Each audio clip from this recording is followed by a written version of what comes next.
Okay, so let's get right into it. Something really strange is happening in the world of AI right now. We're seeing these incredibly powerful new models just pop up on public testing sites. But here's the thing. There's no announcement, no big press release, and no company is stepping up to take credit. It doesn't feel like a leak. It feels like something else, like a deliberate, secret experiment happening right out in the open. And that really gets to the heart of what we're talking about today. Could it be? I mean, could the next generation of AI already be here, being tested right under our noses? What if that next giant leap, something like a GPT 5, isn't some far-off thing we have to wait for? What if it's already out there, just hiding in plain sight, waiting for people like us to find it and see what it can do? So, let's back up a bit. How did this whole thing even start? Well, it all kicked off when a few brand new experimental models just sort of appeared, and they were performing in ways that, frankly, nobody had seen before. And you know what's really interesting? The code names. We're not talking about boring old version numbers here, like V1.2 or something. No, these things are named Cicada, Caterpillar, Chrysalis, and Firefly. You see the theme, right? It totally feels intentional, like it's hinting at some kind of evolution or metamorphosis. And these four models, they seem to be specifically optimized for design, and they are absolutely pushing the boundaries of what we thought was possible in terms of creative reasoning and just raw speed. So, as you can imagine, the AI community is just buzzing about this. The main theory going around is that these aren't just random tests. I mean, given how powerful and sophisticated they are, the big speculation is that we might be looking at early versions of OpenAI's next big thing, maybe a GPT 5.1 or even a GPT 6 being quietly tested before the big official launch. Okay, so where is all this happening? Where's the crime scene, so to speak? Well, that's the wild part. It's not in some lockdown secret corporate lab. It's on a public platform that anyone, and I mean anyone, including you, can go to and use right now. These models are being tested on what are called crowdsourced benchmarking platforms. Think of it like a blind taste test, but for AI.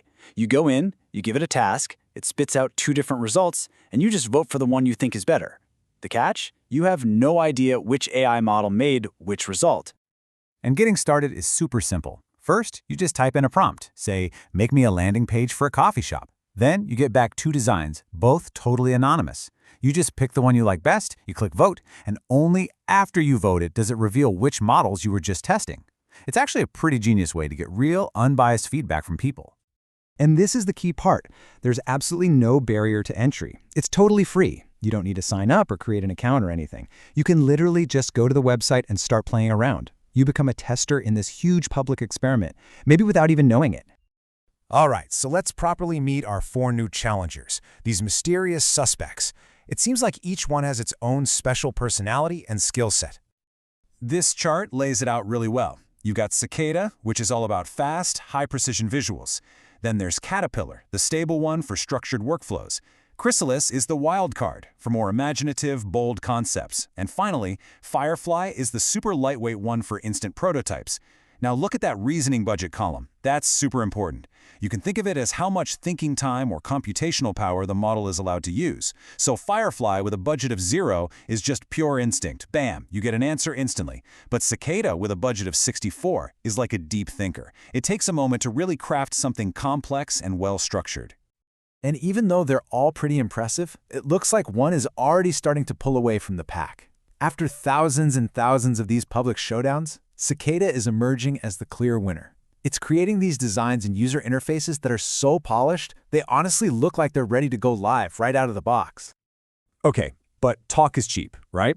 Let's look at some actual evidence. What do these models do when you really put them to the test with some tough prompts? All right, check this out. Someone gave Firefly, remember that's the most lightweight, zero-budget model, this prompt. Create a butterfly in SVG code that's animated. And you have to remember, just a couple of years ago, getting an AI to create a static butterfly from code was a big deal. Asking for it to be animated, that's a whole other level. It's a real test of its creative coding skills. And wow, the result was pretty stunning. It didn't just spit out code, it generated really elegant, animated code. It even threw in some of its own creative touches, like making the wing colors change randomly and adding a working pause button. I mean, sure, it wasn't 100% perfect. The wing symmetry was a little off. But for the so-called lightweight model to pull this off, that's just an incredible performance. Okay, let's scale things up. A much bigger challenge. A user gave one of the models a super simple 4-word prompt. All it said was, create a CRM dashboard. Now that might sound simple, but you're essentially asking the AI to design and build an entire application interface from practically nothing. And get this. From just those 4 little words, the model generated over 1,200 lines of functional code. Just let that sink in for a minute. 1,200 lines of code. That is a staggering amount of output from such a tiny, tiny input. And the final result? Honestly, it's just mind-blowing.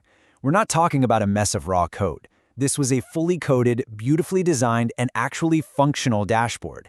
The UI components look totally production-ready. And the craziest part? It did the whole thing in about 3 minutes. This is a massive, massive leap forward in both speed and quality. So that brings up the big question. Why all the secrecy? Why do this kind of testing out in public? Well, when you zoom out and look at the bigger picture, you realize this isn't just about cool new tech. This is about high-stakes strategy in a really competitive world. Make no mistake, we are right in the middle of an AI arms race. On one side, you've got a company like OpenAI that seems to be stress testing its next-gen models out in the wild. And on the other side, you've got giants like Google gearing up for their own huge releases, something like a Gemini 3.0 Pro, trying to take over the top spot. And this right here is the key. This whole public testing thing, it's a brilliant strategic move. Think about it. By getting tons of real-world data from thousands of unpredictable human prompts, a company can basically de-risk a multi-billion-dollar launch. They're not just looking for bugs. They're fine-tuning the model's entire personality, its vibe, to make sure that when it does launch, it absolutely crushes whatever the competition is planning. So this all leads us to the big final question, right? At some point, this secret testing is going to end. These models are going to get a real name and a huge official launch. And when that day comes, when they finally go head-to-head with the next big thing from their competitors, who's going to win?